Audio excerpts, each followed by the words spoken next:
Water.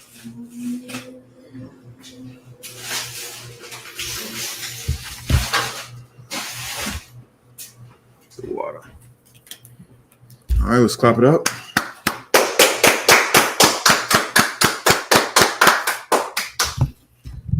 Shalom, DC, with Israelite School Universal Practical Knowledge, started at 1 West 125th Street, Harlem, New York, under commanding General Yahanna. Since 1969, we've been teaching the truth of the Bible, and the truth is that the so-called blacks, Hispanics, and First Nations people are the true Jews according to the Bible, and that our oppressor is the devil that the Bible speaks of. We are not affiliated with any other Christian group or Hebrew organization out there. We are a home of the truth. The home is here alone. If you don't believe that, you can just look around. You can just look around and see how all these other places are nothing but the Christian church. Really, nothing but the Christian church. We're gonna get in. What we're gonna get into tonight is hot girl summer is not biblical. You know what I'm saying? Our sisters forgot where we came from, how we actually really were. We had some hardcore sisters up in this Bible. We're going to tell you, bring out some of these sisters that was in this Bible and how they got to be immortalized in our records. Now, these are I'm just going to name but a few of our sisters who was immortalized in our records. Right now, we got some sisters out here who are lost. And if anybody who's out there, saying, we could have our message taught, in a more polite or more, it's not the message. What they tell us is not what we say, is how we say it. Nah. With all this hot girl summer nonsense, and all this F and F, nah. We need to tell you straight and direct. There can't be no soft talking and speak. We in the last days. You understand what's going on? I seen a post right before we came up here. How this dude, I want to say Kamal Quad posted this post. This dude got a woman, got her pregnant, and was about to set a date for marriage. And then he was posted with her, and then the picture right next to it was he was posted with some man, and he said he wanted to get married to both of them on the same day. You know what I'm saying? Forget your hospitality. No. We need to tell our brothers and our sisters how to act right now, and we can't spare your feelings. You know what I'm saying? Just like back in the day, the scripture. I'm gonna come to you 1 second. Just like back in the day, the scripture says, paraphrasing, but though I be rude in speech, I need to tell you exactly how the way it is and the way it's going to be. You have something? Yeah, it's like the man that was standing in the picture with the woman, he was going to marry her. Uh-huh. That man that was standing in the picture with the woman, that's the Shem. Wait, hold on. You said the man that's standing in the picture with the woman. Correct. That's the man in the tight pants. That was a different man standing by. Hold up. Cause her. It's the man that wanted to marry the woman. He wants to marry the man. So he wants to be the man in that relationship, and then he wants to be the woman in. Good night. Good night. You see how the way it had to be explained to me. I didn't understand what in the hell was going on. Yo. And then I read one of the comments. Cap Mashak was like, "Well, this is a woman that only wanted to be married to one. This is a woman that only wanted one man, to have one marriage, to have one woman. This is the result of it. Well, he don't have another woman. Ew. What? You see the confusion in this? Nah. Hold on. Give me the scripture that's the precept that says that lose the natural affection of a woman. Let's bring that out real quick. Salakia, this had to be explained. I had no idea. And I'm looking at the picture. I'm like, yo, this is as bad as it was. Like, are you serious?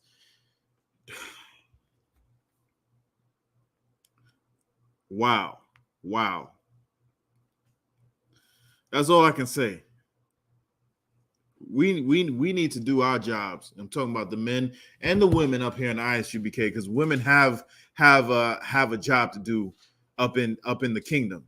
You know what I'm saying? They have a job, and the women, just like General Muhammad said, the vast majority of our women here in ISUPK are holding up their end of the bargain. They are doing what is expected of them to be done and beyond, and they're doing more. The vast majority of our women here in the I.S.U.P.K are doing that. Men are doing exactly what we're supposed to be doing up in I.S.U.P.K, and that's bringing forth the Most High's kingdom right here on earth. But we need to do more. We need to do more, because stuff like this should not be. This man is boasting about sin. Is boasting about, sodomy. Are you serious? Are you serious? Read that scripture, Baba Kashar. Come. Romans chapter 1, verse 26. For this cause God gave them up unto vile affection. Right? For even their women did change the natural use into that which is against nature. Even women, and in this case, man. Like, come on. In this particular case, man is giving up a natural affection for a woman. It's the next scripture. Keep going. Verse 27.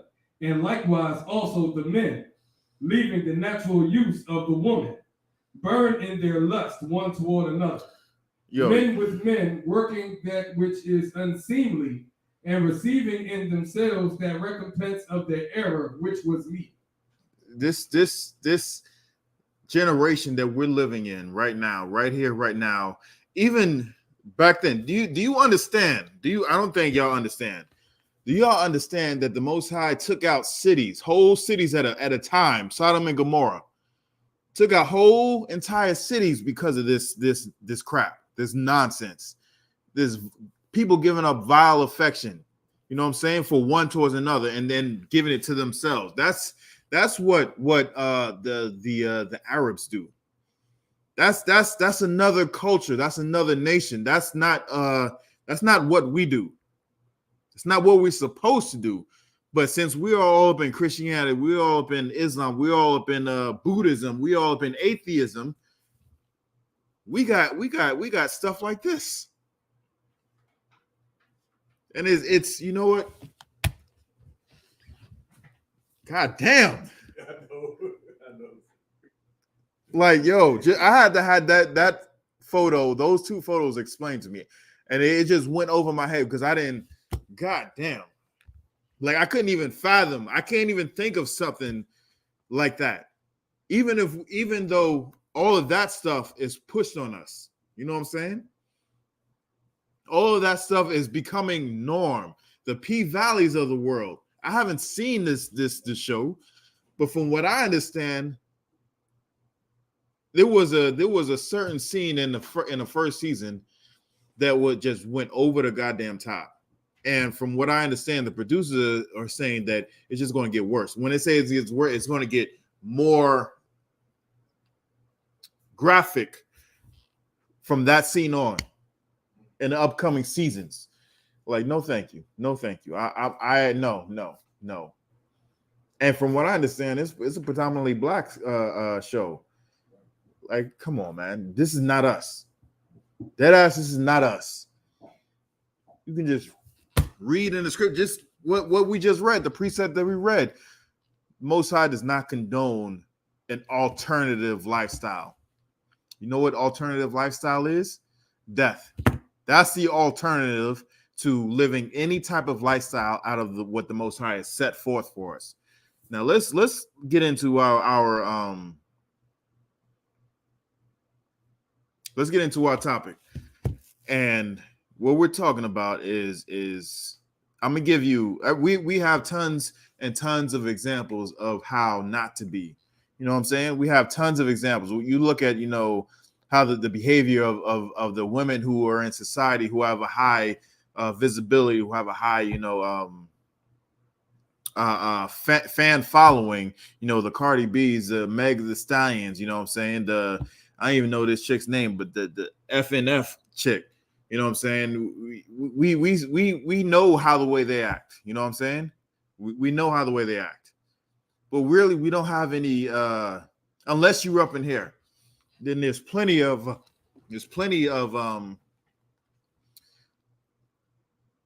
examples on how to be a woman, a true, righteous, honorable woman. You know what I'm saying? I think Kat brought this out before. He says, just go out there. If you have a rib that's actually in the UPK, and you thinking about getting a rib outside the UPK and trying to bring her in, fish her in one way or the other, you're gonna go out there, you're gonna, you know, holler at a sister or whatnot, and then you're gonna go home and then be more in tune with your wife and with your rib at home. You're gonna be more in tune, because the nonsense, the BS that's out here is just like, it's ridiculous. And Gerald Muhammad said this plenty of times before. He said, if you know, it's almost natural that a woman doesn't want to kind of share her man, right? And he says, if you want your man to be home, if you don't really want your man to be, you know, having another woman, first of all, that's his choice. But what you can do is be that type of woman that he doesn't want anybody else. Like, he'll go out there and he'll go and look at these hot girl summer women and be like, nah, I'm good right over here. I'm good right over here, right where I am. And that's how you do it. That's how you do it. Now, if he wants to go out there and plunge and jump into the deep end, I heard another brother say this, you know, brothers, when you decide to take on a rib, it's not just you deciding to take on that rib. We all got to deal with her. You know what I'm saying? Especially if she's a dragon. If she's a dragon, you're constantly, you know, constantly getting counsel. You're constantly, you know, you're more involved than talking about the community, us. We're more involved in that situation than you would think. You know what I'm saying? When all you really have to do is, if you really want a rib, just go to the camp leader and ask. Just go to the camp leader and ask. There's plenty of UPK women out here that want a UPK man. You know what I'm saying? Did I give you the scripture? No. Let's start with 1 Kings 17 and 7. Hold on, I'm gonna get there with you. Slack it. 1 Kings 17 and 7.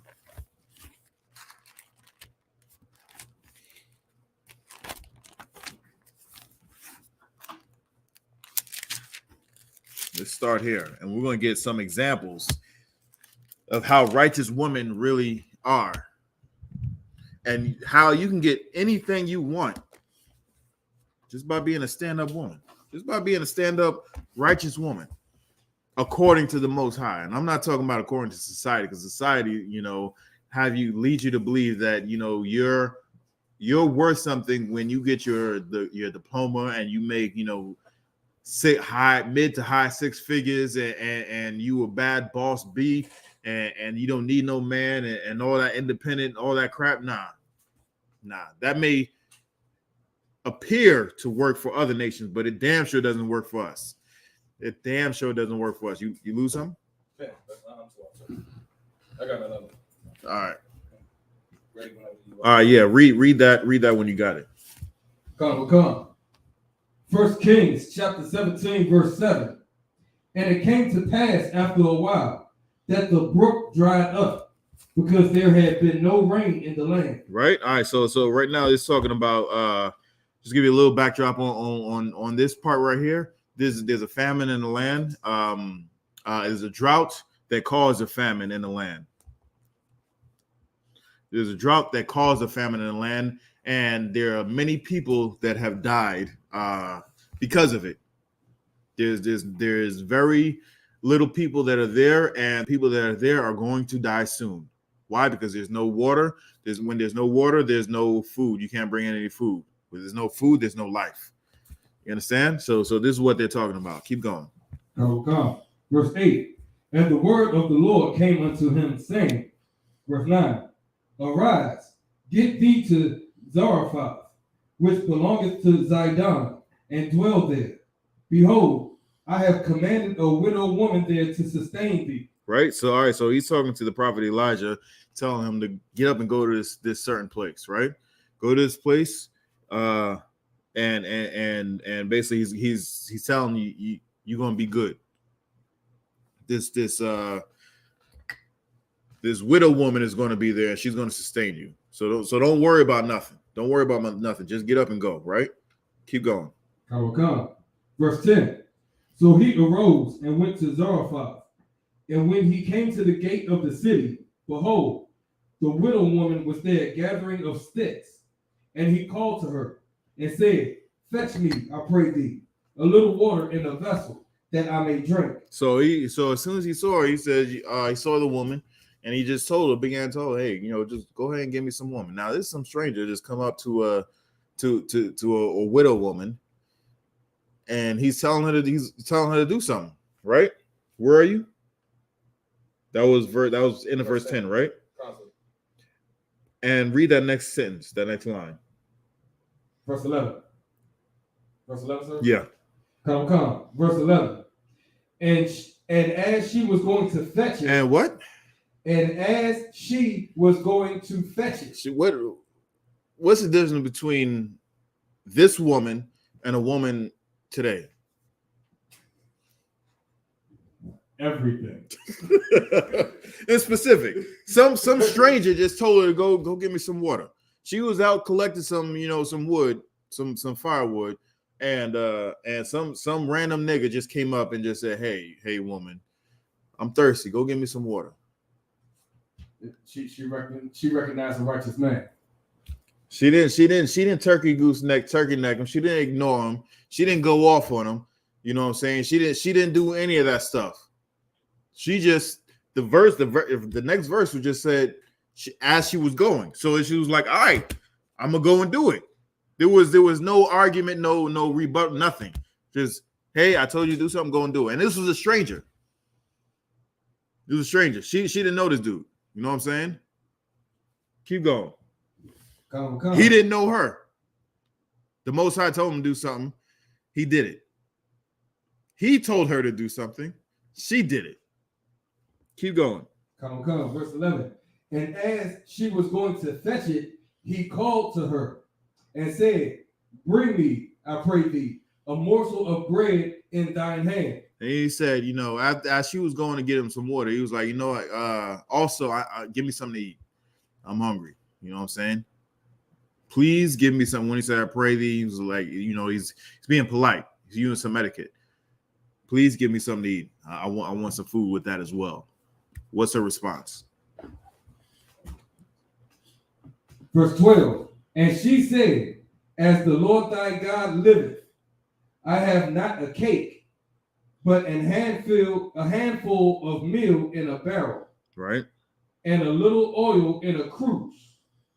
And behold, I am gathering 2 sticks, that I may go in and dress it for me and my son, that we may eat it and die. Was that what is she saying right here?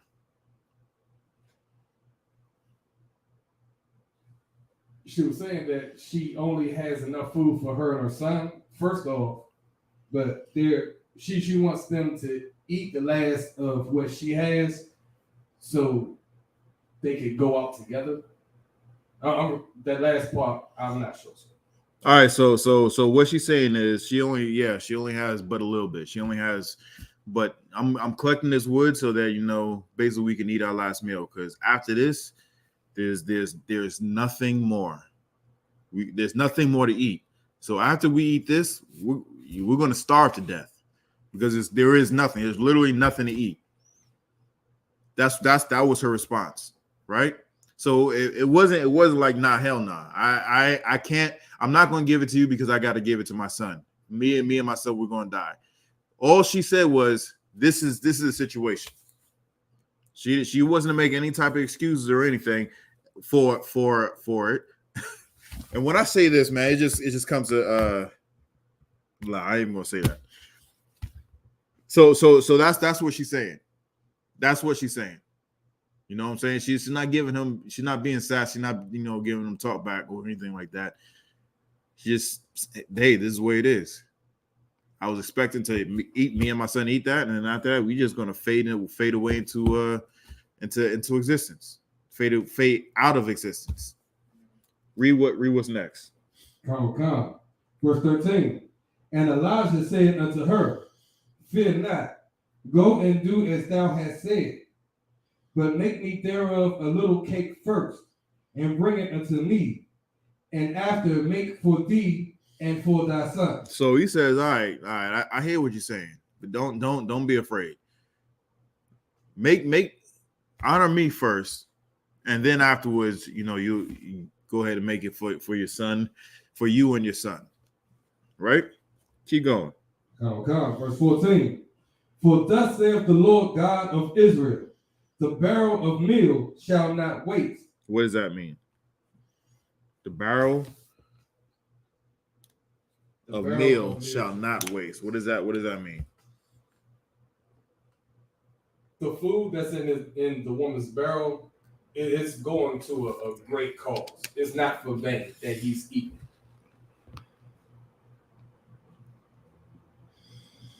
Nah, not quite.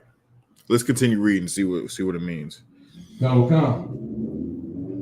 Neither shall the cruse of oil fail until the day that the Lord sendeth rain upon the earth. So what is he saying? Now that you read the whole verse in context, what is he saying? What does that mean? So the meal of the barrel of the meal shall not waste, and the cruse of the oil shall not fail. What does that mean?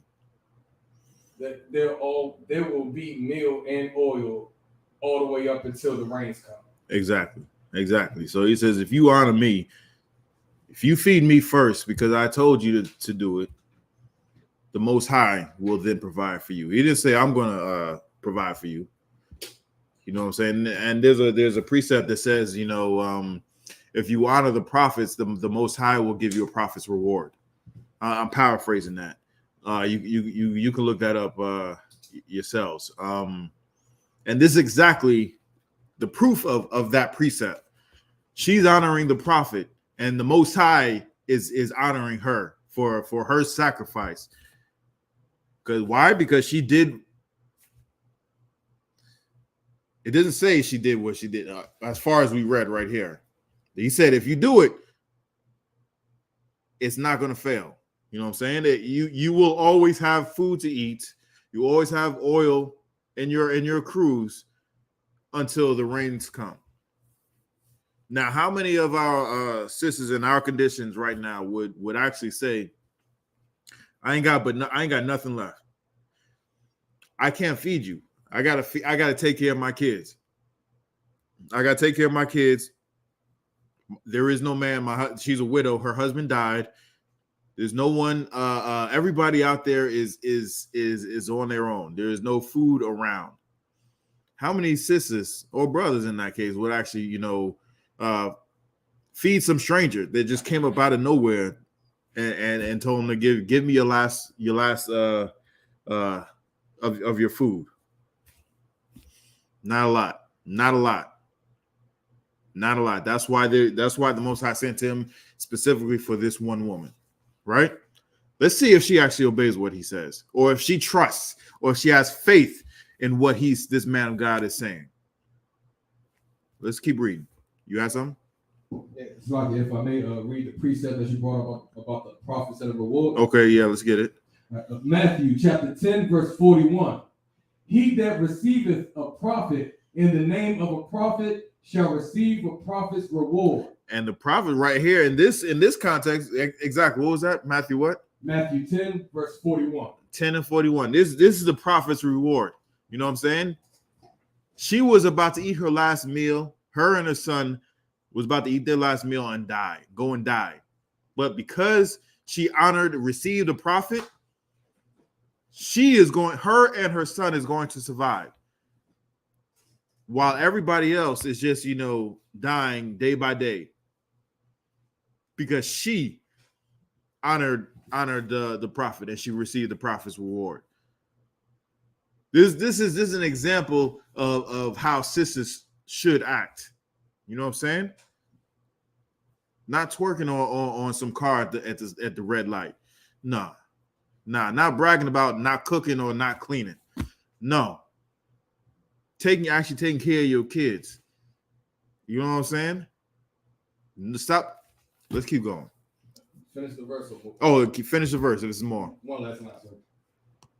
And he that receiveth a righteous man in the name of a righteous man shall receive a righteous man's reward. Right here. And when they say he who shall receive, they're not just talking about, man. They're talking about Israel. You know what I'm saying? How we know that? Because this story right here, this widow is not a man. This widow is a woman. She received the righteous man and received the righteous man's reward. She received a prophet and got a prophet's reward. Life for her and her son. Now, for the most part, a lot of people, well, how would she know who is a righteous man? You know what I'm saying? How would you know who deserves this or who deserves that? You know what I'm saying? He's a prophet of the Most High. That's one. Back then, just like even right now, you've heard of the Israelites. You know what I'm saying? You've heard of us. And then you've heard of the fake Israelites. You've heard of them too. Now, how can you tell the difference between which one is righteous and which one is not? Well, I'll tell you one thing. The righteous ones are not getting beat up by church women. The righteous ones are not shooting trannies in the face. The righteous ones are not getting, happy endings and secret motel rooms. The righteous ones are not dressing in literally women's clothing. That's how you tell who is righteous and who is not. The righteous are not letting in predators amongst the congregation and having them being killed. That's how you tell who is righteous and who is not. If you don't know what I'm talking about, do your research. You have something? It's not, yes, sir. Just a quick precept for how she recognized the man of God. Let's do it. Exodus chapter 28, verse 3. And thou shalt speak unto all that are wise-hearted, whom I have filled with the spirit of wisdom, that they make Aaron's garments to consecrate him, that he may minister unto me in the priest's office. Verse 4. And these are the garments which they shall make: a breastplate, and an ephod, and a robe, and a broidered coat, a mitre, and a girdle. And they shall make holy garments for Aaron thy brother and his sons, that he may minister unto me in the priest's office. I would say yes. But you have other people out there who are false prophets, who may look a little bit like us, who may talk a little bit like us, but are not us. Right. There's another precept in there that says, Paul I know, Jesus I know, but who are you? And then they went ahead and began to whoop them false prophets hind parts. Just because you may look the part, doesn't mean you are the part. You know what I'm saying? Now, he may have been dressed in the priestly garments, the priestly garments. That may have been one of the deciding factors as well. But like I said, even the precept where the two thieves that was on the cross with Christ, they knew who he was. They knew who he was because word gets around on who is the righteous men of the Most High. You know what I'm saying?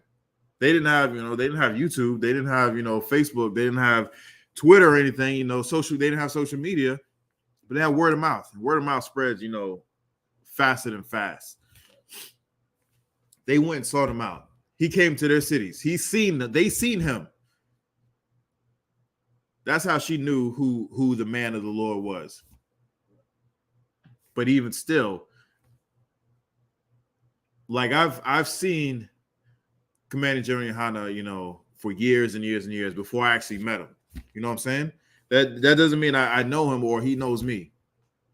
You know what I mean? So even though he was the man at that time, people may have known him, but he didn't know them. Right. You know what I'm saying? So she knew who she was dealing with, and he told her to do something, and she went and did it. Right? Let's keep. You got something? Let's keep reading. Come. Verse 15. And she went and did according to the saying of Elijah. And she what? And she went and did according to the saying of Elijah. She went and did what that man of the Most High told her to do. She didn't give him no turkey neck. She didn't give him no talk back. She didn't give him no ifs, ands, or buts. She didn't give him no excuses. He told her to do something. She explained what she had. He said, "Don't worry about it. You're gonna be good for the rest of this famine, whether it's 30 more days or 30 more years. You're still gonna be good." And she was like, "Con out of one con," and went and did it. Sisters, just the way this widow woman was to this man of God, you need to be that way to your husband. Right. You understand? This is a perfect example of how a righteous woman is like. No turkey neck, you know what I'm saying? No talk back. There's a place and a time for all that stuff. Honestly, true. There's a place and time for all of it. But when your husband tells you to do something, you need to do it. And if you don't like what he's saying or telling you to do, you should have thought of that before you opened up your legs to him. Why? Because sex is marriage. That is your husband. Whether you got a piece of paper saying he's your husband or not, that does not matter. If you lay down with that man, in the eyes of God, that is your husband forever, for life. I ain't gonna say forever, for life. A life for a life, whether it's yours or his. Someone, and I'm not telling you, this is no way, shape, or form am I saying to commit murder. Murder is a sin, and we're going to get into that next. Murder is a sin. What I'm saying is, if you lay down with a man, that is your husband for life. If you don't like what he's saying, you should have thought of that before you lay down with him. Which brings me to another point. If you're going to spend the rest of your life with a man, get to know what in the world he's saying. I heard I think we was just coming in on and it was this comedian that she was saying how she was laying with the brother for 3-4 months and still didn't know his real name. Black. Yeah, that's all his name was. His name was Black. If you got so comfortable in order to give your body to another man and you don't know everything about him, you went for some surprises. Most likely unfortunate surprises. You know what I'm saying? You need to get to know that brother before you actually laying down with him. You know what I'm saying? Before you're literally giving your life to him. Because once you do that, you must obey him according to the law. Now, if he's going out there telling you, go out and commit sin, no, you cannot do that. But if he's telling you to go ahead and make his favorite meal this day of the week, and you worked 12 hours a day, whatever, that's on you. And if he goes upside your head if you don't do it, you should have found that out before you actually lay down with him. You know what I'm saying? It's unfortunate if anybody's going through any of that stuff, contact the nearest I.S.U.P.K camp, and we'll get you some counsel on how to better that marriage. If anybody's going through anything like that, Contact your local camp leader. You understand? No one should be living in fear of their life. But by no means we're telling you to sin. And when I say sin, I'm talking about divorce. Divorce is a sin. Get counsel from a man of the Lord. You understand? Keep reading. Come. Verse 15. And she went and did according to the saying of Elijah. And she and he and her house did eat many days. And they ate many days, just like he said, thus saith the Lord, your barrel will not go empty, and your cruse will not go empty for all the days until the famine ends. Keep going. Come. Verse 16. And the barrel of meal wasted not, neither did the cruse of oil fail, according to the word of the Lord, which he spake by Elijah. According to the word of the Lord, which he spake by Elijah. Just because she did obeyed and followed what the man of the Most High said, she was honored. She was given a prophet's reward. She was given a righteous man's reward for receiving a prophet and receiving a righteous man. That's how our sisters should be in this time. Even though just okay, so you say, okay, well, that was back in the day, we were in a different time. Well, this woman was content to dying a slow, painful death. Talk about poverty. There was no food for anybody, and she still obeyed the man of the Lord. There is no excuse for you not to, for any of us, no matter how much oppression, no matter how much poverty that we're under, there is no excuse for us not to obey the man of the Lord. Right now, the man of the Lord is commanding Jonah Yahanna and whomever he appoints to deliver the Most High's word. That's who the man of the Lord is. So we have no excuse. This woman was content to she was resigned to going home, eating her last meal, and waiting for a slow, painful death. That ain't fun. And she still followed orders. She still did what the righteous man of the Lord told her to do. Let's drop that and get me 1 Samuel 25.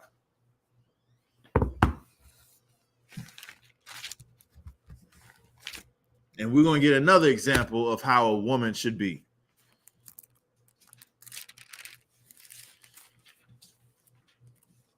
Start at verse 1, Bible Shah. Come. 1 Samuel chapter 1, verse 25. Sorry. 1 Samuel chapter 25, verse 1. And Samuel died, and all the Israelites were gathered together and lamented him, and buried him in his house at Ramah. And David arose and went down to the wilderness of Paran. Verse 2. All right, so do you know the politics that's going on in here right now?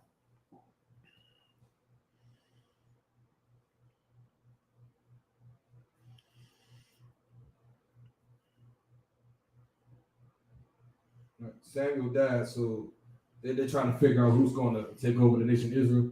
Well, kind of, sort of. So Samuel died, but before he died, he anointed David as the next king of Israel. When he anointed David, Saul was still king. When Samuel died, Saul still king. So in all intents and purposes, in some people's minds, they're saying Saul, since Saul is still alive, he's supposed to be king. But according to the Most High, David was anointed king over Israel. So the anointing is on David. So at this time, Saul was trying to kill David because of that. So David is on the run.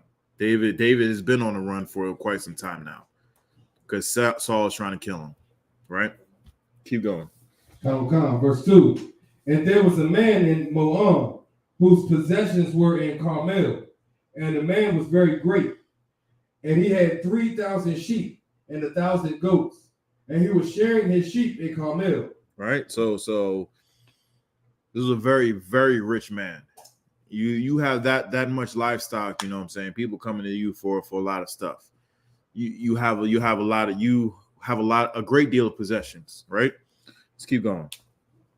Come. Verse 3. Now the name of this man was Nabal, and the name of his wife Abigail, and she was a woman of good understanding and of a beautiful countenance. So hold on. All right. So we described the man first, you know. We didn't really describe the man. We just described, you know, he was a wealthy man. And then it went on to his wife, and his wife, read that first part again. Come. And she was a woman of good understanding. So first and foremost, they said, she was a smart woman. You know what I'm saying? Not just smart, book smart, but she was people smart, street smart, how we say. She has a great understanding of how things work and how things operate, right? That was one. What was the next description of her? Come.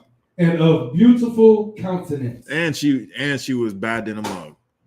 She was a bad little thing. So it's not only that she was smart, intelligent, but she was very beautiful. Keep going. Come. But the man was churlish and evil in his doings. This nigga was stupid. He was, not only was he there's such a thing as being, stupid and bad. You know what I'm saying? You could be stupid and good, and people, really don't care.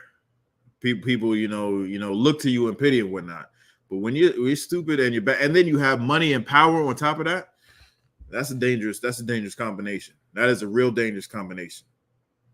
You know what I'm saying? And then, moreover, he had other people's lives in his hands. We're going to show you exactly how he had other people's lives in his hands. Keep going. Come.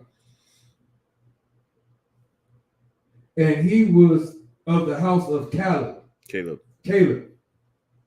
Verse 4. And David heard in the wilderness that Nabal did shear his sheep. Verse 5. And David sent out 10 young men. And David said unto the young men, Get you up to Carmel, and go to Nabal, and greet him in my name. Verse 6. And thus shall ye say to him that liveth in prosperity, Peace be both to thee, and peace be to thine house, and peace be unto all that thou hast. Verse 7. And now I have heard that thou hast shearers. Now thy shepherds which were with us, we hurt them not, neither was there aught missing unto them, all the while they were in Carmel. So he basically he's telling his young men to go in my name and basically say, peace. Say we come in peace, basically. There was no harm come to you, no harm come to your men, and all your belongings are accounted for. So he's telling them to tell them this up front. Why is he saying that? Why is he telling the men to say that?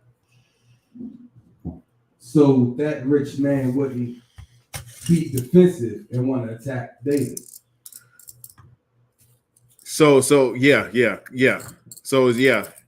not only that he would want to attack him, but he's saying that that basically I could have just knocked your man over the head and just taking the stuff, but I didn't. You know what I'm saying? Just put your mind at ease. I didn't do any of this stuff. We come in, like I said, we come in peace, and we're coming to you straight up. We didn't take anything. We didn't harm your men or anything like that. Keep reading. Okay. Verse 8. Ask thy young men, and they will shew thee. Wherefore let the young men find favor in thine eyes. For we come in a good day. Give, I pray thee, whatsoever cometh to thine hand unto thy servants and to thy son David. So he's saying, we could have taken everything, but it's a good day for you. And he's telling him, come in my name. So everybody knows why he's on a run. Saul's trying to kill him because he knows he was supposed to be, not supposed to be, he is the anointed king of Israel. So he's telling him to come in, come in his name, he come in peace, he didn't harm him, he didn't take any of his stuff. But whatever you can spare, you know what I'm saying? You're a rich, wealthy man who has a lot. Can you spare some for David's army? Verse 9. And when David's young men came, they spake to Nabal according to all those words in the name of David, and ceased. Verse 10. And Nabal answered David's servants and said, who is David? See, that's the first offense. Like, really? You don't know who I am? Okay, burn my hands. Okay. You know that, yeah. You don't know who I am? All right. That's number one. Strike number one. Keep going. Come. And who is the son of Jesse? You don't know my father either? Really? And this how we back in this time, this is how we, even as far back as 30, 40 years ago, you know what I'm saying? 1 or 2 generations ago, you were still known by the house of your father. Who's your daddy? And in some places, namely in the South, they still do that. Who's your dad? Oh, you Ray Ray's boy. I know you look just like him. Oh, you Jack's boy. Jack got a drinking problem, but I know who you are. You know what I'm saying? They know you by your father. You know what I'm saying? They may not know your name, but they know your father, and they know all your siblings. You know what I'm saying? So the insult to say you don't even know who my father is, you serious? They made songs about me. You don't know who David is? David killed, or Saul killed his thousands, and David killed his 10,000. Nigga, they made songs about me. I killed Goliath, goddammit. You don't know who I am? Okay. You don't know who my father is? Keep going. Yeah, what you had something? That part right there, that last part, what you just said, reminded me of a scene of The Wire. Marlo in the cell. It was like, my name is my name. My name is my, exactly. My name is my name. That, like I said, that was the first offense. Now you're gonna say you don't know who my father is? All the things that I've done for this, for Israel, in the name of the Most High, and you don't know who I am?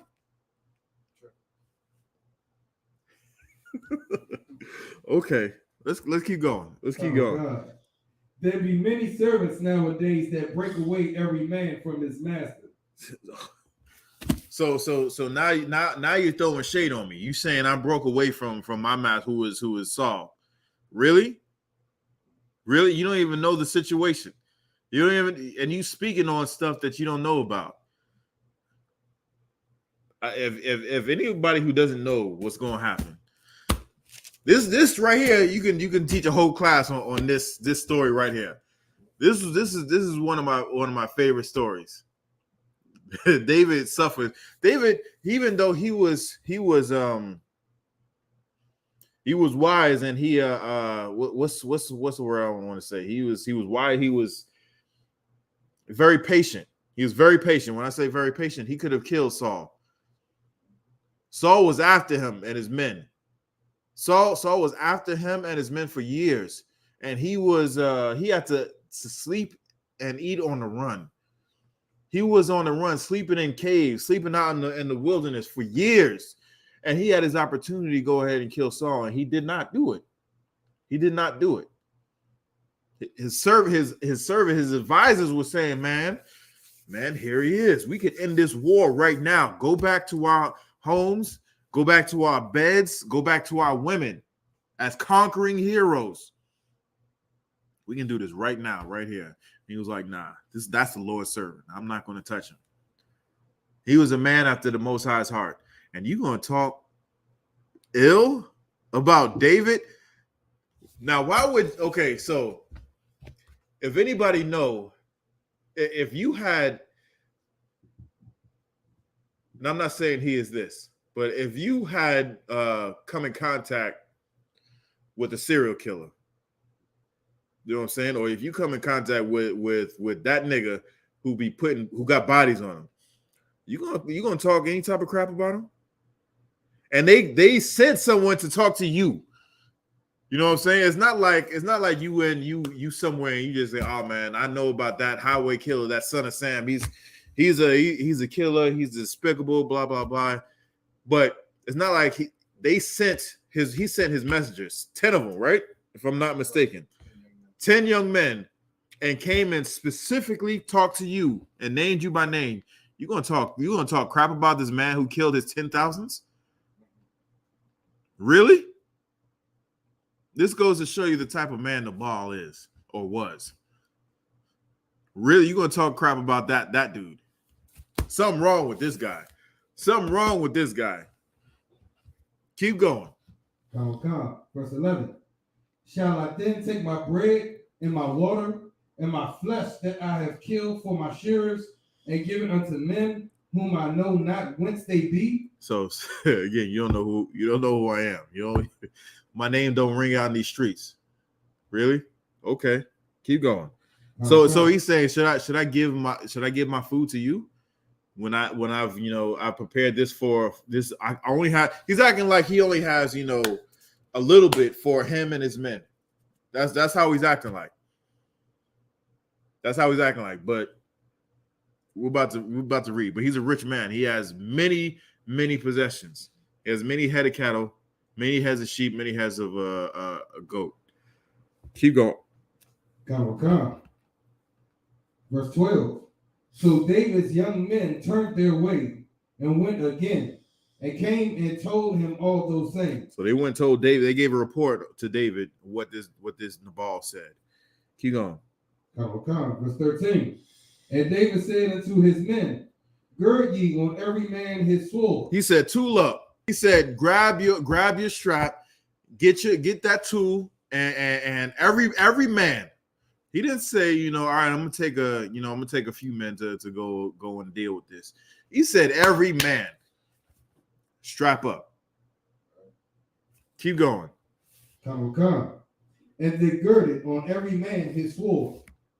And David also girded on his sword. So he didn't just say, I'm gonna send some men to take care of this light work. This nigga just insulted me, insulted my family, insulted everything that I've done, insulted you men. He went and said he is going to do it himself as well. Keep going. Come. And there went up after David about 400 men, and 200 abode by the stuff. All right, so Salakia. Most of the men. Why? Because he couldn't, just leave all the stuff behind. So unguarded. So he left 200 men there behind. 400 men went with war in their eyes. With war in their eyes. They're going to kill everything. Almost. Keep going. That is a very massive pull-up. That's right. That is a massive pull-up. That is a massive pull-up. And the 10 men that he sent could have told him, like, hey, you don't need all this, you don't need all these men to go after this businessman. You know what I'm saying? Because basically that's what he was. He was a businessman. It's not like he and the men who was there were all warriors. They're all seasoned in war. They was all on the run. Shalom, sis. They was all shalom. They was all seasoned in war. So they knew the deal. They knew what was going on, right? And they knew how to fight. The businessman, the stupid businessman, he was just a businessman. They were shepherds. They were shepherds. They were shearing sheep. They were tending to the land. Let's keep going. Come. Verse 14. But one of the young men told Abigail, Nabal's wife, saying, behold, David sent messengers out of the wilderness to salute our master, and he railed on them. So they went because of course, she has a reputation. She had a reputation as well. of being not a stupid woman. She had a reputation of being a very studious woman and a very a woman of understanding, right? So they went and told her, and it was like, you better talk to him. You better talk to him because David about to come up here and wreak havoc on everybody. Everybody. Keep going. Come. Verse 15. And this dum-dum railed on him. This dum-dum was talking crap about the man who they made songs about, saying he killed more than the king. Saying who is he and who is his father? And who is this dude that broke away from his master? Like, are you serious? Abigail, you need to go talk to this dude. This dude is about to get us killed. Keep going. Come. Verse 15. But the men were very good unto us, and we were not hurt, neither missed we anything, as long as we were conservant with them when we were in the field. So he was saying, they were straight up with us. We were straight up with them. There was no underhanded or anything. The offense was not deserved. You know what I'm saying? It's not like they came unto us and they started some mess and then he went overboard. Nah, there was no aggression on their part whatsoever. And he just came out the side of his face and started talking all this mess. You know what I'm saying? Keep going. Okay. 16. Come, verse 16. They were a wall unto us both night and day, all the while we were with them keeping the sheep. So they were saying they were standing vigilant and whatnot, and there was nothing that they did to deserve this sort of treatment. Keep going. Sir. They were holding Shema. Yeah. Okay. Exactly. Verse 17. Now therefore know and consider what thou wilt do, for evil is determined against our master. So what they're saying is, what you gonna do? Because David's about to come back. He's bound to come back. A man of David's stature and a man of David's integrity is not going to stand for this. Something is going to happen, and you need to do something about it. Right? Keep going. Come. And against all his household, for he is such a son of Belial, that a man cannot speak to him. So he's saying, no, we can't talk any sense to him. We try, but we can't. He won't listen to us. He's a son of Belial, which means this nigga is stupid. This nigga is gonna get us killed. Like, yo, why did we even work for this dude? And that goes to show you another thing. Like, even if you're slaving for somebody, if the people that you're slaving for is stupid and dumb, if it's possible, get it from under there. You know what I'm saying? Look at Enron. You know what I'm saying? Look at the people who work for Bernie Madoff. Look at the people who work for like Trump Enterprises. Once he became president, and then his business is basically like no one wanted to mess with him. But you're working for a dum-dum. You're working for an idiot. If you know that you're working for an idiot, try and get up out of there.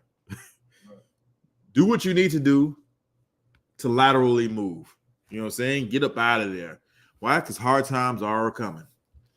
Hard times are coming. You're gonna almost wind up like Nabal's peoples. Let's keep going. We ain't got enough time to just do everything that I want to do. Let's keep going. Come. Verse 18.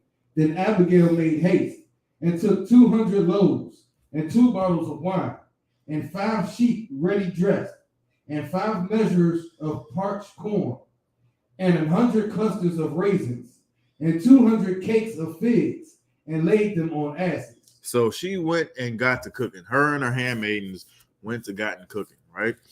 And if you don't understand, there's a lot of times, there's many a times where people, men in particular, in certain neighborhoods all across America, have gotten into it so much so that they wanted blood. You know what I'm saying? And then there was an older woman in the neighborhood that was like, nah, just come on over. sit down and have something to eat. You know what I'm saying? Then we could talk about it. You know how much bloodshed has been, stopped because of that? Just what Abigail is doing right here. Just what Abigail is doing right here. You know how much bloodshed has been stopped from that? Like, hey, I made you, this, this curry chicken, or I made you this, this meatloaf, this fried chicken, or something like that. Whatever. Just sleep on it. You know what I'm saying? Don't do anything too hasty. Just go ahead and calm down. Calm down. Maybe we could talk about this later on, right? But how many of us sisters really know how to How many of us sisters know how to cook? How many of us sisters have a cookbook?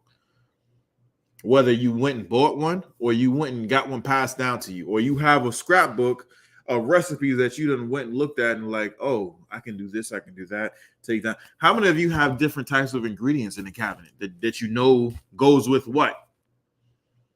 Because you can't do this without something like that. You know what I'm saying? These hot girl summers and F&F women out here, all they know how to do is, order what do you call it? Uber Eats or Grubhub. You know what I'm saying? They know how to do that.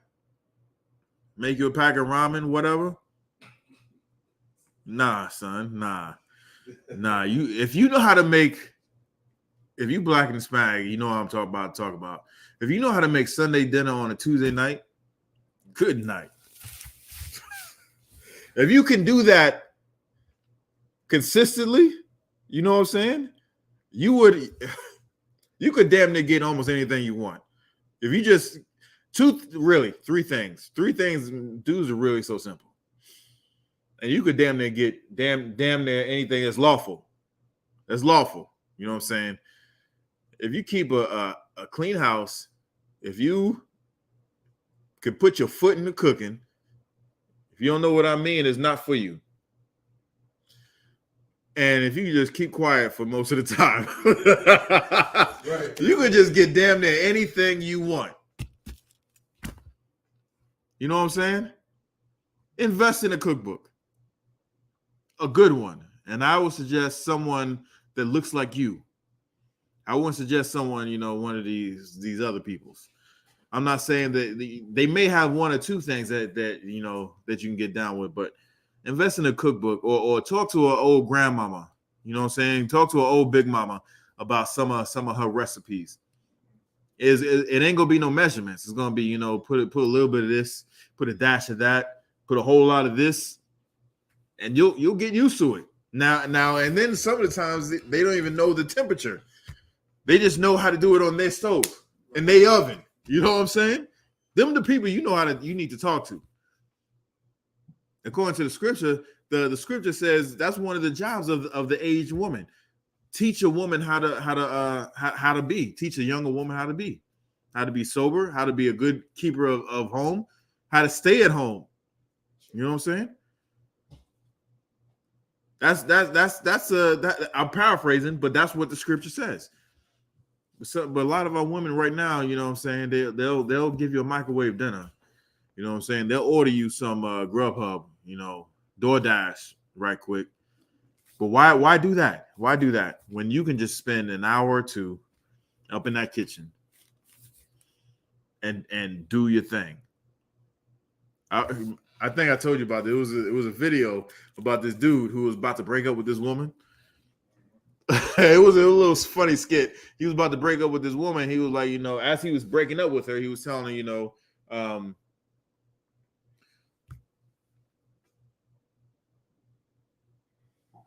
he was about to break up with her and whatnot, and she put a plate of food down, and as he was breaking up, he was eating it. He was like, "Damn, you made this? You made this whole thing?" And we kept eating. It was like, "Oh, you do this every day, every night?" Well, all right. Well, let me just. You don't mind if I take my shoes off, stay here a couple years, you know what I'm saying? A couple years, yeah. Do you know the power of cooking? Well, if you women knew that thing, like I said, you can damn near get anything. That's one of the three things that you can get, that you can do to wield power. But none of y'all want to invest in a cookbook. None of y'all want to invest in getting in the kitchen and take off some goddamn long ass nails, because you can't make. How you gonna make fresh baked biscuits with them goddamn long ass nails? Right. Like, come on, like seriously.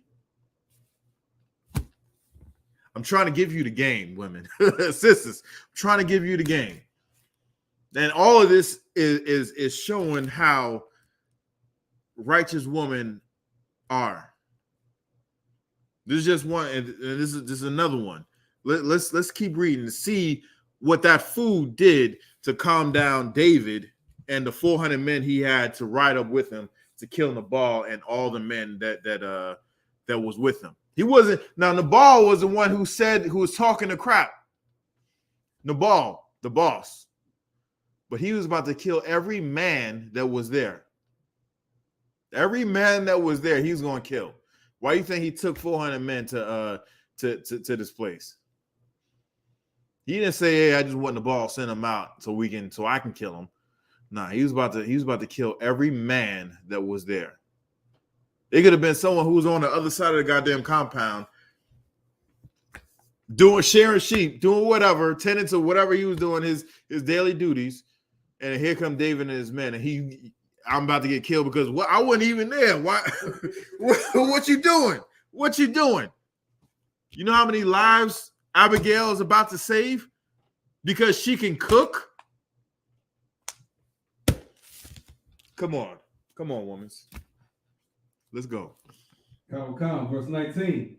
And she said unto her servants, "Go on before me. Behold, I come after you."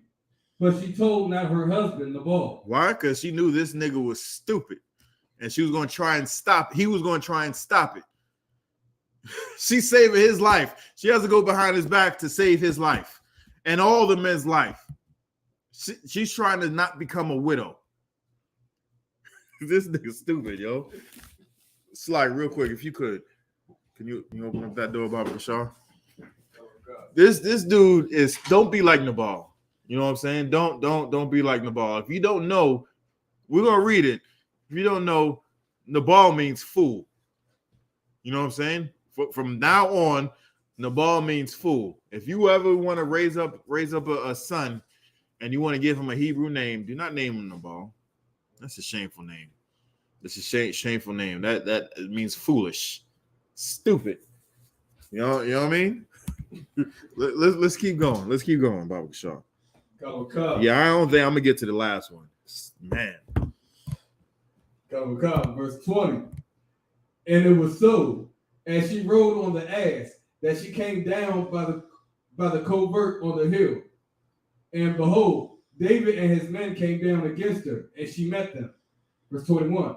Now David had said, "Surely in vain I have kept all that this fellow hath in the wilderness." Say it one more time. Read from 21, Baba Shaw. Verse 21. Now David had said, "Surely in vain have I kept all that this fellow hath in the wilderness, so that nothing was missed of all that pertained unto him. Mm-hmm. And he hath requited me evil for good." So he's saying I ain't take nothing from this dude. It was no cause for him to talk to me like that, to insult me like this. I'm a man of pride. You don't do stuff like that. You dead ass? You serious? It was everything that he said and did was uncalled for. Now he got to pay. You don't you might could do that to some somebody who was lesser than.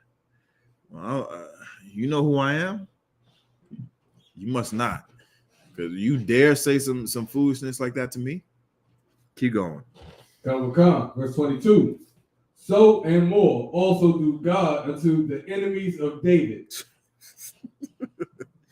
You let them know, hey, yo, you enemy of mine, you enemy of God. You don't want to be an enemy of God.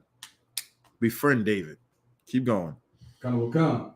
If I leave of all that pertain to him by the morning light, any that pisseth against the wall. So he, like I said, he was going to kill every man that was there. Every man that was under his charge.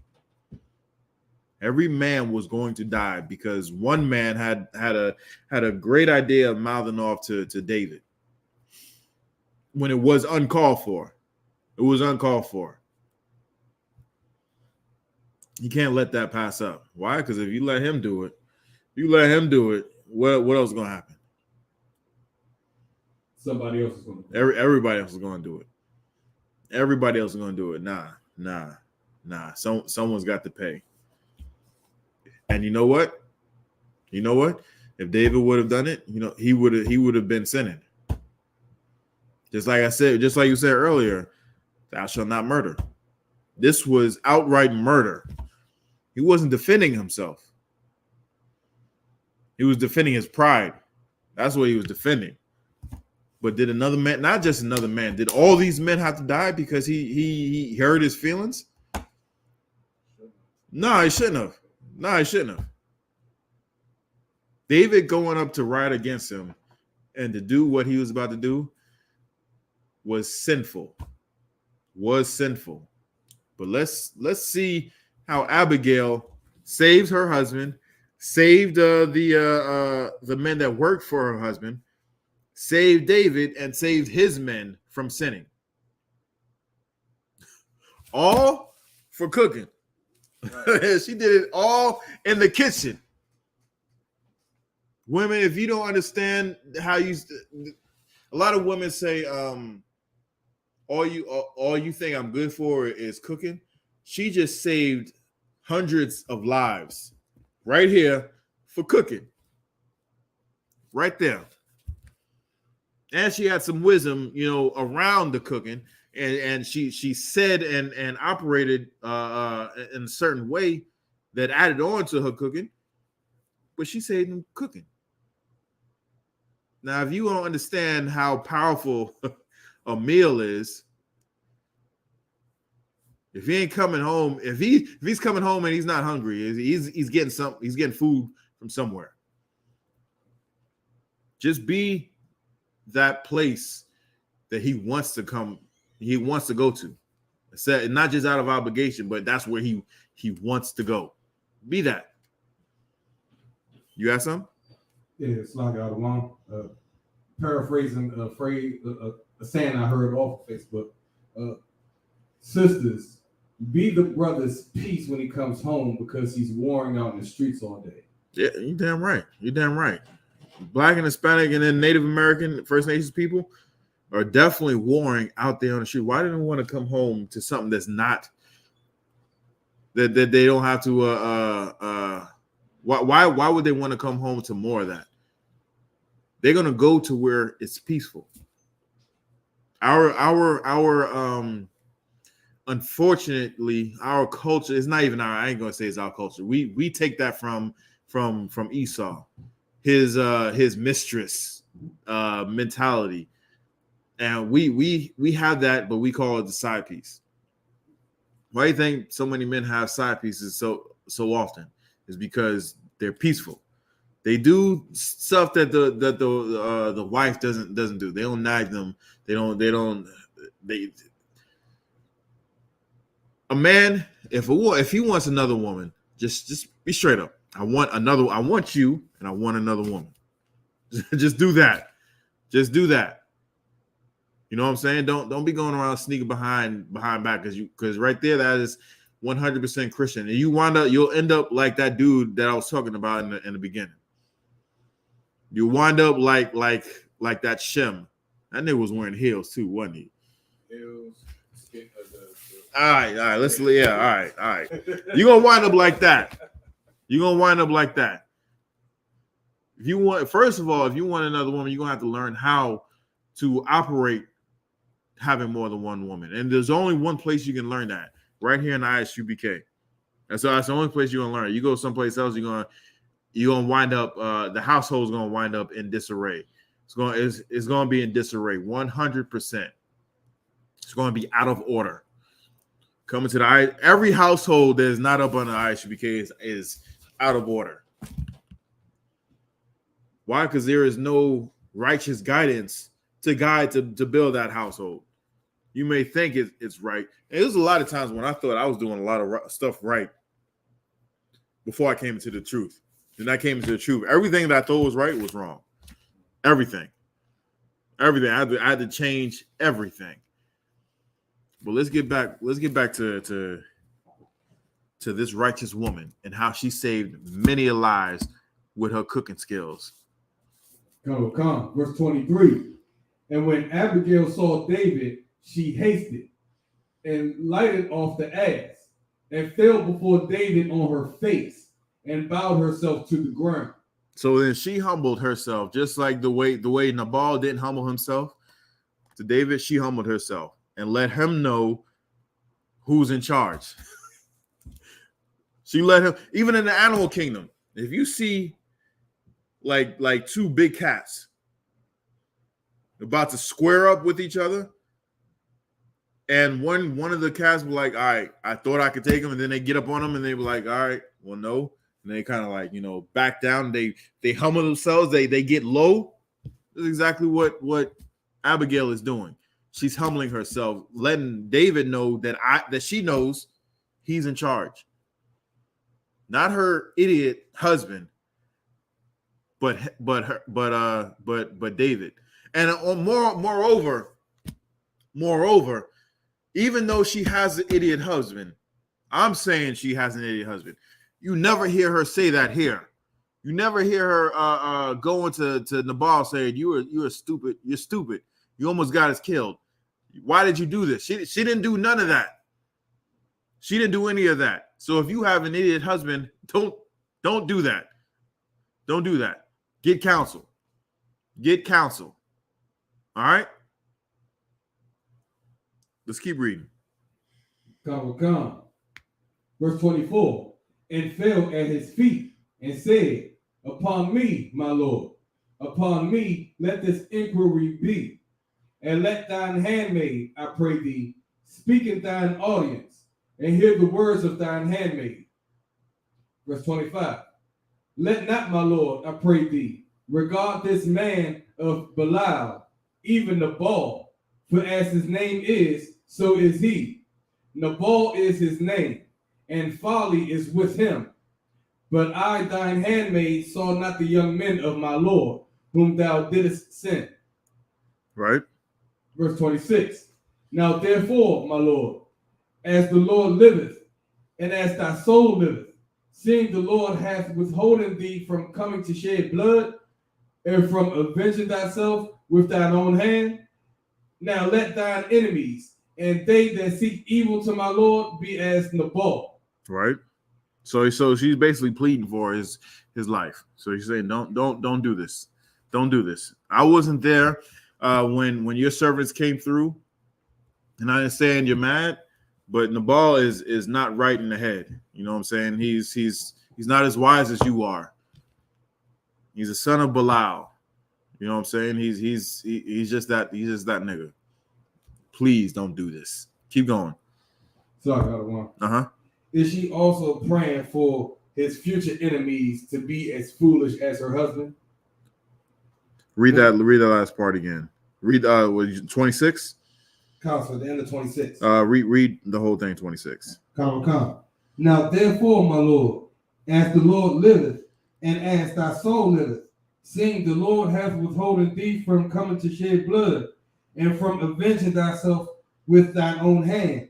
Now let thine enemies and they that seek evil to my Lord be as Nabal. Yeah, be as stupid as this nigga. Let all your enemies be this dumb. Come. All right. Let's keep going. Come. Verse 27. And now this blessing which thine handmaid hath brought unto my Lord, let it even be given unto the young men that follow my Lord. Verse 28. I pray thee, forgive the trespass of thine handmaid, for the Lord will certainly make my Lord a sure house, because my Lord fighteth the battles of the Lord, and evil hath not been found in thee all thy days. So she's saying, she's pleading for his life and for the lives of the men that were there. And she's given recognition to who he is. I know who you are. You know what I'm saying? You are the Lord's servant. There's been no evil in you all the days of your life. We have heard tales about you. You know, we honor you. You're the man in charge. You know what I'm saying? You are a man of war, and you can be peaceful as well. You can be good. What this thing that you're thinking of doing is evil. Dude, please don't kill these people. Please. You know what I'm saying? So she begged and pleaded with him with the smell of food all around. Like one time, Salakia. one time we was coming home from camp, coming back from camp, and there was an incident right outside the school. There was an incident right outside the school, and Cap was fired up. Cap was fired up about what was going on outside, right? And when we got in, the situation took care of itself. When we got in the school, we started breaking everything down. And he was, you hear him talking about it. He kept talking about it. After he got some food in him, you know what I'm saying? And after he got some food in him, it went from, man, forget them dudes. Forget them dudes. They going, the Most High is going to get them. Most High is going to get them. I'm not worried about that until, it wasn't so bad.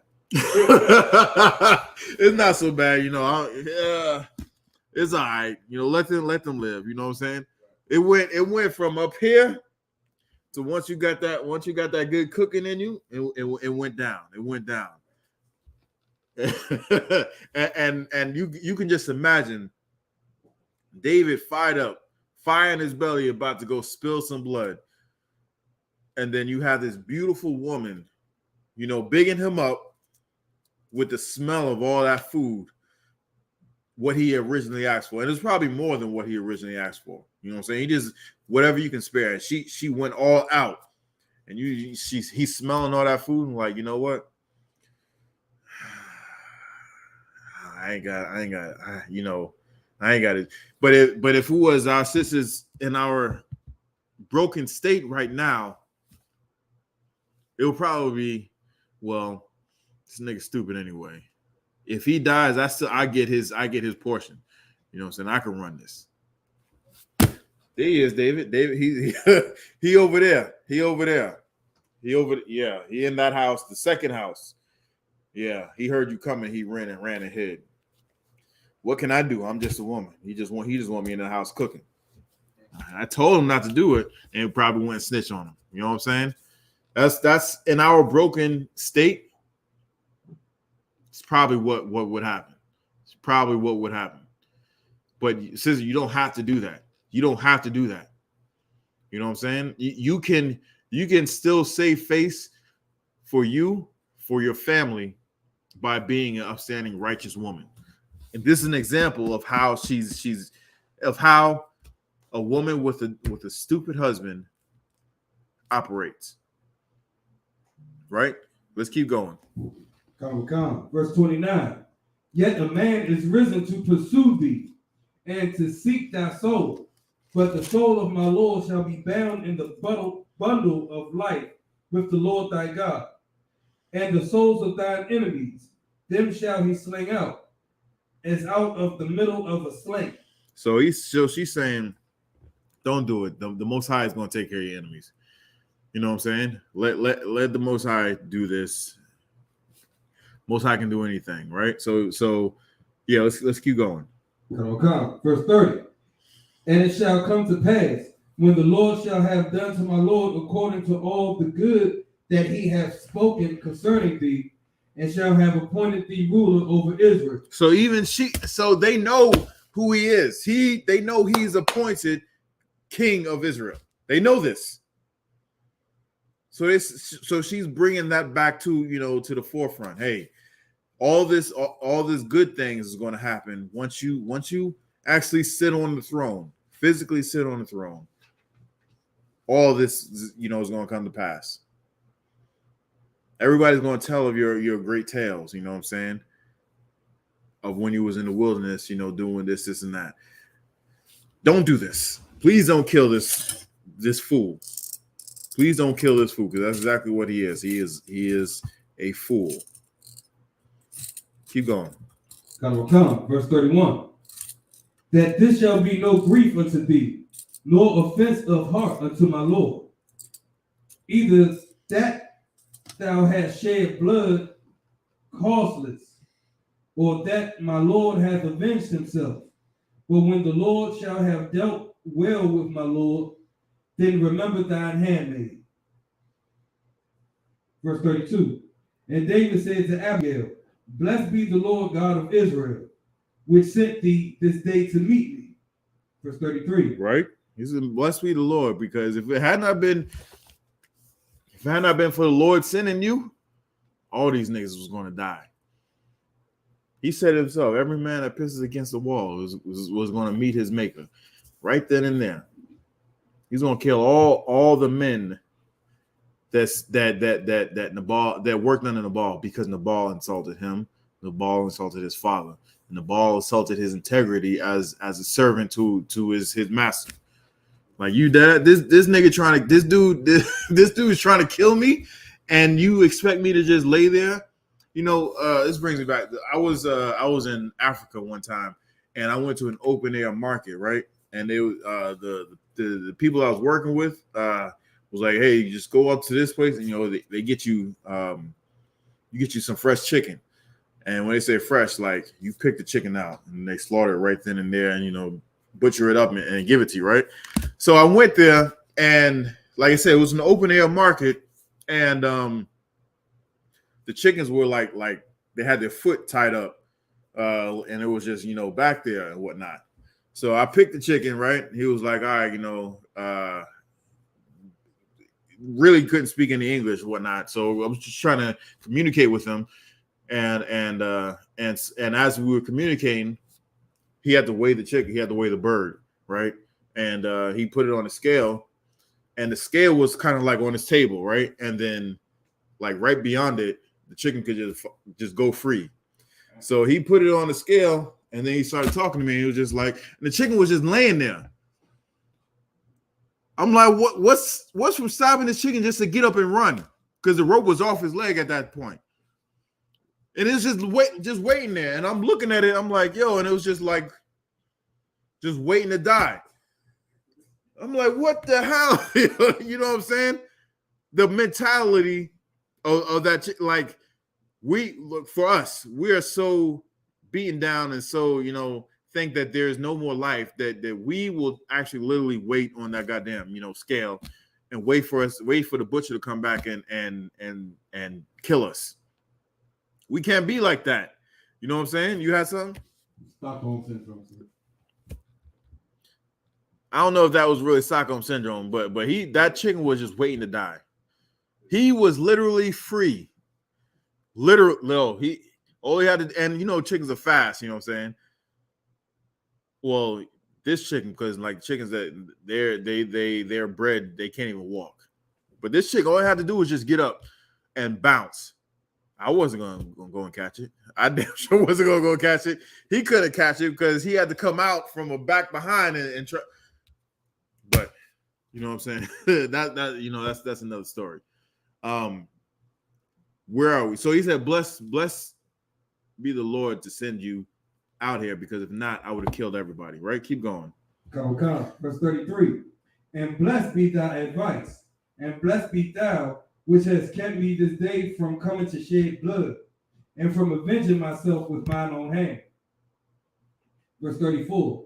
For in very deed, as the Lord God of Israel liveth, which has kept me back from hurting thee, except thou hast hasted and come to meet me, surely there had not been left unto Nabal by the morning light any that pisseth against the wall. Right? He's going to kill all the men, right? Keep going. Come. Verse 35. So David received of her hand that which she had brought him, and said unto her, Go up in peace to thine house. See, I have hearkened to thy voice, and have accepted thy person. Right? So I'm listening to what you're saying. Don't worry about it. I'm not going to kill anybody. Keep going. Come. Verse 36. And Abigail came to Nabal, and behold, he held a feast in his house, like the feast of a king. And Nabal's heart was merry within him, for he was very drunken. So he knew that he was about to die. Now he ain't. So he held a feast for himself. And got drunk, right? Keep going. Come. Wherefore she told him nothing, less or more, until the morning light. Verse 37. But it came to pass in the morning, when the wine was gone out of Nabal, and his wife had told him these things, that his heart died within him, and he became as a stone. Verse 38. And it came to pass about 10 days after, that the Lord smote Nabal, that he died. So right here, David was about to commit sin and kill everybody, which he shouldn't have done. He shouldn't have done. But because he hearkened to Abigail, who was wise and understanding, she made intercession for him. She gave him the food and whatnot, and she gave him the food, and he listened to her, and he basically went away, right? And it'll for time's sake, you can read the rest of this on your own. He didn't kill him. The Most High killed him. The Most High killed him, just like Slakia.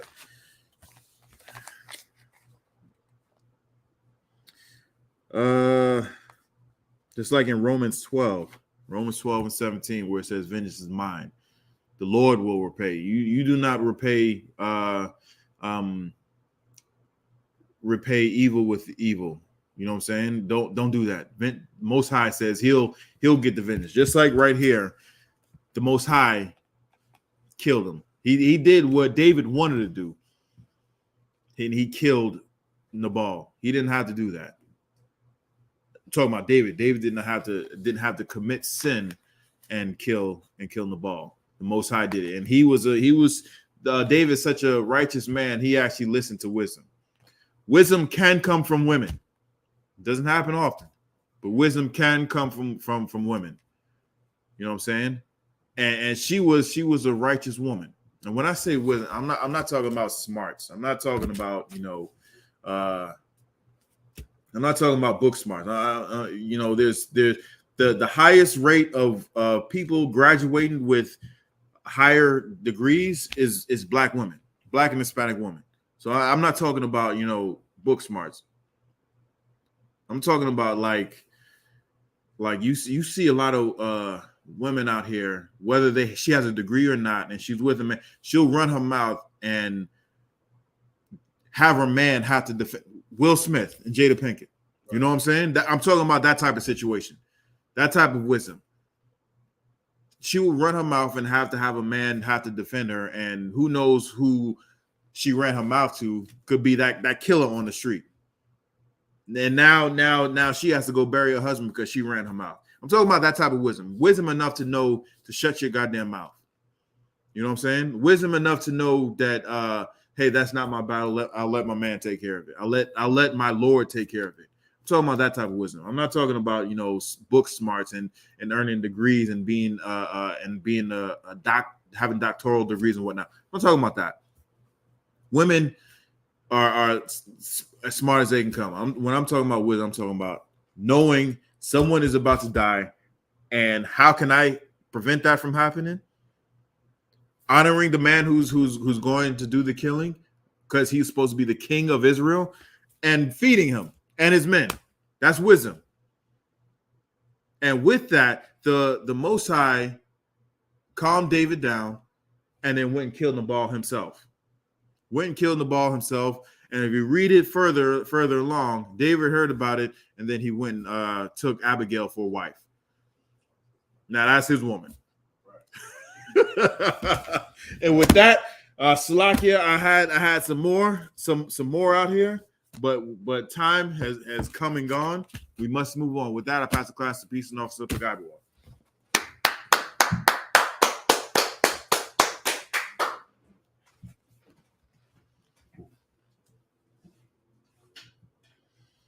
I.S.U.P.K. security announcements. We are the I.S.U.P.K. out of 1 West, 125th Street, Harlem, New York, under Commanding General Yahanna. New rules for brothers and sisters. When a new brother or sister comes to the school, they are off limits for 6 months. They are to be saluted only. They are here to shed themselves of the world. After 6 months, if a brother or sister has an interest in a particular person, he or she must get permission from the head to speak to a brother or sister. There is another 6 months in which a brother or sister will court each other. After the 6 months period, the brother or sister will get permission from the head to marry. Tithes, which is a commandment. You can find this in Numbers chapter 18, verse 21, and Malachi chapter 3, verses 8 through 10. It means 10th in Hebrew and is pronounced ma'ashara. 10% of every penny of any increase the Lord gives you, you give to the treasury department or teacher. Priest fund, free will offering for priests, not mandatory. Whatsoever amount you would like to give.